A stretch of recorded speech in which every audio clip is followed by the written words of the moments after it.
Et bonjour, sorciers, sorcières, que vous veniez de Poudlard, de Beaubaton ou encore d'Ilvermorny, je suis Rob Venclos et bienvenue sur la chaîne.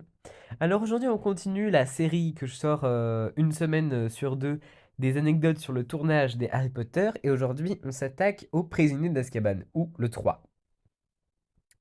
Et bah je vous propose qu'on commence direct. Alors pour ce troisième opus, le directeur n'était pas le même.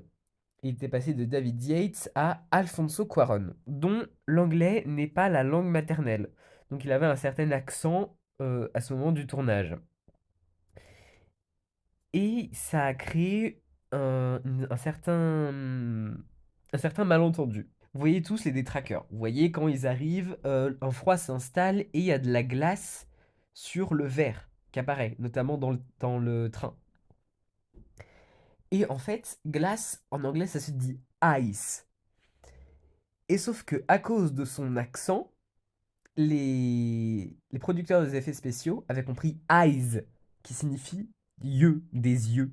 Donc ils croyaient qu'il fallait faire des yeux sur les vitres quand les détraqueurs apparaissaient.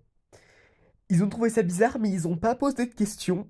Et ils avaient même commencé à faire des débuts d'effets quand le réalisateur a compris qu'il y avait un petit problème, quand il a vu que Harry, Ron et Hermione ils se faisaient observer dans le train au lieu de se faire geler, tu vois, et du coup le problème a été vite réglé. Ensuite, avec l'arrivée de ce nouveau réalisateur, il a eu une super idée en fait. Donc les baguettes ont été changées. C'est-à-dire que les baguettes que vous pouvez voir, notamment de Harry et Hermione, parce que Ron, on sait qu'elle se casse dans le 2, donc bah, on s'en fout, quoi, elle change après. Mais les baguettes de Harry et Hermione ne sont pas les mêmes dans les deux premiers volets que dans tout le reste de la saga. C'est-à-dire que le réalisateur, il a débarqué avec plein de baguettes et il a dit, vous prenez celle qui vous correspond le mieux. C'est comme ça que les acteurs se sont retrouvés à choisir les baguettes pour leur personnage. Ce qui fait que les baguettes qui sont commercialisées, que vous pouvez trouver, les répliques des baguettes, ce sont les répliques des baguettes à partir de Harry Potter 3. Mais depuis décembre 2024, enfin, Noble Collection a enfin sorti les baguettes de Harry, Ron et Hermione des deux premiers opus, et je suis trop content. Ensuite, donc, on a l'arrivée d'un nouveau réalisateur, mais on a le départ d'un autre acteur.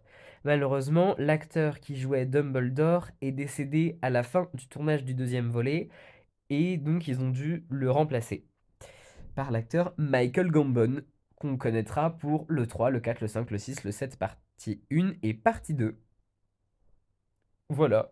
Ensuite, vous l'avez peut-être pas remarqué, ou alors si bien que si, et voilà, hein, mais la cabane de Hagrid est beaucoup plus éloignée de Poudlard à partir du troisième opus.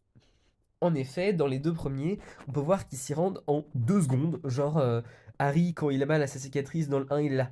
Oh là là, mais oui, le dragon, pourquoi j'ai pas pensé plus tôt? Il fait 3 pas, il est chez Hagrid, alors qu'il doit faire une randonnée de 3 jours pour y aller, à partir du 3, tu vois.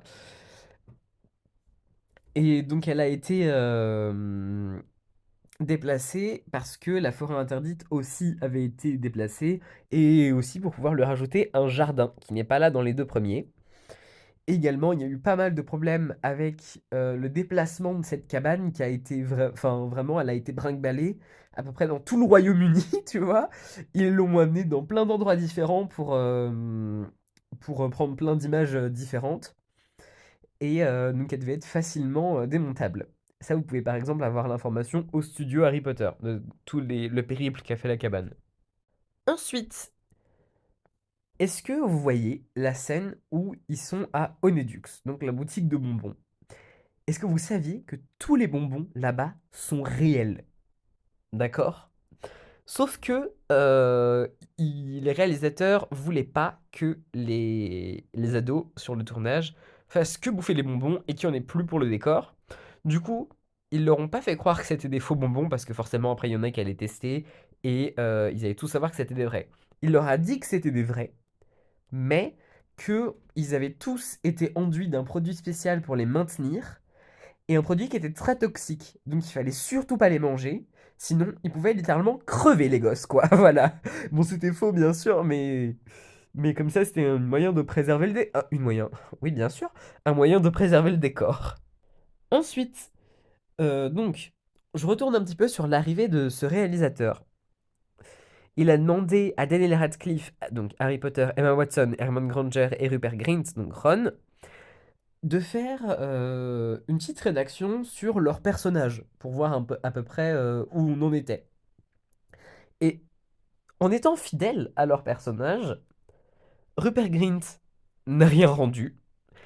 Emma Watson a rendu une dissertation sur Hermione. Et Daniel Radcliffe a rendu une page et demie. Voilà. Et dernier fun fact, mais pas des moindres, est-ce que vous connaissez l'actrice Margot Robbie? Je suis sûr que vous la connaissez. Celle qui joue Harley Quinn. Généralement, vous l'avez peut-être vue dans Birds of Prey, dans Suicide Squad, mais peut-être aussi dans le film Barbie ou dans plein d'autres trucs. Et bien, savez-vous qu'elle est très très fan d'Harry Potter et son mari a joué dans Harry Potter 3 en tant que figurant. Euh, Pendant la scène du cours de soins aux créatures magiques sur donc, Buck l'hippogriffe, au moment où Drago Malfoy s'avance pour faire «Ah, tu n'es pas dangereux, espèce de poulet», tu vois, et bah il bouscule un autre élève de Serpentard, et bah c'est le mari de Margot Robbie. Voilà. Voilà, c'est la fin de la vidéo. Dites-moi si elle vous a plu, si vous en avez d'autres, s'il y a des... Si vous avez hâte de voir la suite, si vous avez d'autres idées de vidéos. En tout cas, moi j'en ai tout plein, vous en faites pas, on n'est pas prêt de s'arrêter. Et je vous dis à la semaine prochaine pour une prochaine vidéo. Bye bye!